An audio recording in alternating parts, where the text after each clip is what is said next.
তো ওদিন ওই যে একজন আলেম আমার এখানে দেখান, তা আমি তাকে একজন কিডনি ডাক্তার দেখাতে বলেছি, ক্রিয়েটিনিন 2-এর উপরে চলে গেছিল তার, এবং সেটা গিয়েছিল হচ্ছে, উনি আমাকে 5 বছর ধরে ফলো করেন, ফলো করে আলহামদুলিল্লাহ উনি ভালো ছিলেন।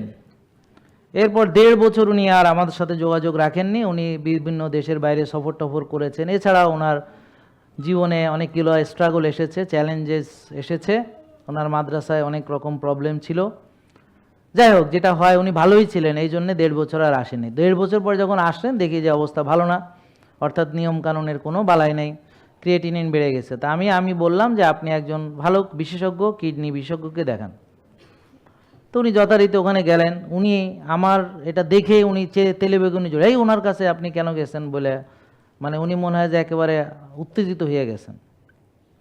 অথচ তিনিও একজন ভালো মানের একজন ইসলামী লোক আর কি, অর্থাৎ বুঝেন না, তো একজন বড় আলেম, তো আরেকজন ডাক্তার এমন দেখাতে যায় তারও পাগড়ি টাগড়ি আছে, দাঁড়িয়ে আছে, ওনার মতোই ড্রেস, এই ধরনেরই সাধারণত যেটা করে আর কি, তাই না? এরকমই তো করে সাধারণত।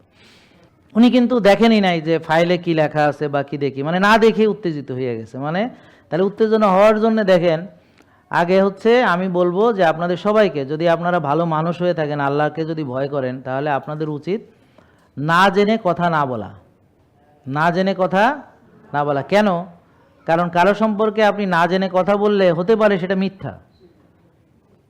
সত্য হলে তো গীবত হবে, সেটা তো পরে বলছি, তার পিছনে আপনি বললে গীবত হবে যদি ওই দোষটা তার থাকে। কিন্তু যদি ওই দোষটা তার না থাকে তাহলে সেটা হবে মিথ্যা। তা বেশিরভাগ অনুমান মিথ্যা হয়, বুঝতে পারছেন? এই জন্যে অতিরিক্ত অনুমান করা থেকে আমাদেরকে বিরত থাকতে বলা হয়েছে। তাহলে অনুমান ভিত্তিক আর এভিডেন্স ভিত্তিক কি, যে যেমন ধরেন উনি আমার কাছে কোনোদিন আসে নাই, এখানে আসে নাই, জানে না আমার সম্পর্কে কিছু, তাহলে না জেনেই সে ধারণা পোষণ করছে।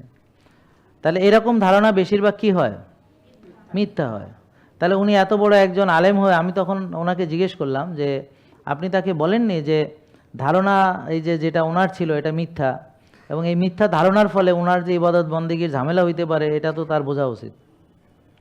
তো যাই হোক, উনি খুব উত্তেজিত হইয়া উনি বললেন, যাই হোক, পরে উনি বললেন যে দেখেন আপনি যেটা বলছেন এটা হয়তো আপনার বোঝার ভুল আছে। তা উনি বললেন আর কি, ওই আলেম যখন আমার কাছে এসেছিলেন তখন তাকে তার মেয়ের জামাই এক সাইডে ধরছে, আর একজন তার মাদ্রাসার ছাত্র এক সাইডে ধরছে, দুইজন দুই সাইড ধরে আইনা উনি হাঁটার মতো অবস্থানে আমার চেম্বারে ঢুকাইছিল। এবং এই যখন আমাকে ঢুকাইছিল এর আগ পর্যন্ত তার চিকিৎসা ওই ডাক্তাররাই করছে, নাকি বুঝেন নাই? এবং ডাক্তাররাও যথেষ্ট, মানে বুঝেন তো, উনি ওইসব ডাক্তারই দেখাইছে, হুজুরকে অত্যন্ত শ্রদ্ধা সম্মান করে করে তারা চিকিৎসা করছে। তারপরে যখন উনি বললেন যে এই অবস্থায় আমি গেছিলাম এবং ওনাকে আমি মানতেছি 5 বছর ধরে মেনে, দেখেন আমার ইনসুলিন লাগে না, কোনো ওষুধ লাগে না, এই বাট 1.5 বছর আমি ওনাকে মানতে পারি নাই বা মানি নাই বা এই ছিল, এখন উনি আপনাকে পাঠাইছে আপনার কাছে। ফাইল না দেখে ওর মেয়ে পাশে বসা বলতেছে, স্যার ফাইল না দেখে আপনার তো ফল খেতে দিছে, এই খেতেছে। পরে মেয়ে বলতেছে, স্যার আপনি দেখেন আগে ফাইল কি দিছে, উনি তো এটা দেয় নাই। ওনাকে কিডনি রুগীর জন্য উনি আলাদা ডায়েট দেয়, হার্টের রুগীর জন্য আলাদা দেয়, যে রুগীর যেরকম সেই রুগীর সেরকম দেয়, বুঝতে পারছেন? পরে এখন আর কথা বলতেছে না। হ্যাঁ, তো এরপরের বার যখন রিপোর্ট নিয়ে গেছে এখন আর কোনো কথা বলে না, চুপ হয়ে গেছে উনি। এবং এখন তো আল্লাহর রহমতে ক্রিয়েটিনিন ওই 2 দশমিক কত ছিল, 3-এর কাছে চলে যাচ্ছিল, এখন অলরেডি 1.8 হয়ে গেছে এই অল্প কয়েকদিনের মধ্যে। এখন ওই রিপোর্ট নিয়ে আবার যাবে তো ওনার দেখানোর জন্যে। তো এই যে একটা লোক না জেনে যে মিথ্যা বলে দিল ঠাস করে, ব্যাপারটা বুঝতে পারছেন? তাহলে এখন আমি ধরেন যে কাজ করছি সেটা যদি আপনি না জানেন, চুপ থাকেন। আমার কাজ সম্পর্কে যদি মন্তব্য করতে আগে পুরোটা জেনে তারপর মন্তব্য করেন, তা না হলে মন্তব্য ভুল হবে। অতএব যারা আমাদের সম্পর্কে নেগেটিভ মন্তব্য করে তাদের প্রতি কয়েকটা প্রশ্ন, আপনি কি কোনোদিন এখানে এসেছেন? আপনি কি আমার পুরো সম্পর্কে জানেন? আমরা কিভাবে কাজ করি তা কি জানেন? পুরোটা জানেন? তো পুরোটা না জেনে যাই বলবেন মিথ্যা হওয়ার সম্ভাবনাই সবচেয়ে বেশি, এটাই স্বাভাবিক। তাহলে এই জন্য একটা লোক সম্পর্কে না জেনে কথা বলা এটা সিরিয়াস গুনার কাজ। কেন জানেন? কারণ হলো বান্দার হক আল্লাহ মাফ করবেন না। তো জুলুম যেহেতু আমার প্রতি হয়েছে, মিথ্যা যেহেতু আমার নামে রটনা করা হয়েছে, অতএব এটার দায় একেবারেই আল্লাহ নিবেন না।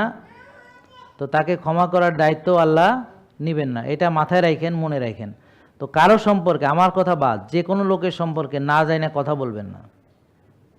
আপনারা যে ফেসবুকে বিভিন্ন রকম কমেন্ট করেন ঝাঁকে ঝাঁকে, যখনই দেখেন একটা লোক কিছু একটা করছে আর বাকিরা মনে হয় সব ফেরেশতা। অ্যাকচুয়ালি আপনারা নিজেদের দিকে আগে তাকান, আমার কি কি দোষ আছে সেগুলো দেখেন। আপনি নিজে কারেক্ট হওয়ার চেষ্টা করেন, আপনার ভিতরে যদি দোষ থাকে সেটা দূর করার চেষ্টা করেন। অন্যের আখেরাত নিয়ে চিন্তা না করে নিজের আখেরাত নিয়ে আগে চিন্তা করেন। অন্যের গুনাহ নিয়ে চিন্তা না করে নিজের গুনাহ নিয়ে আগে ভাবেন, সেটাই আপনার জন্য কল্যাণ হবে।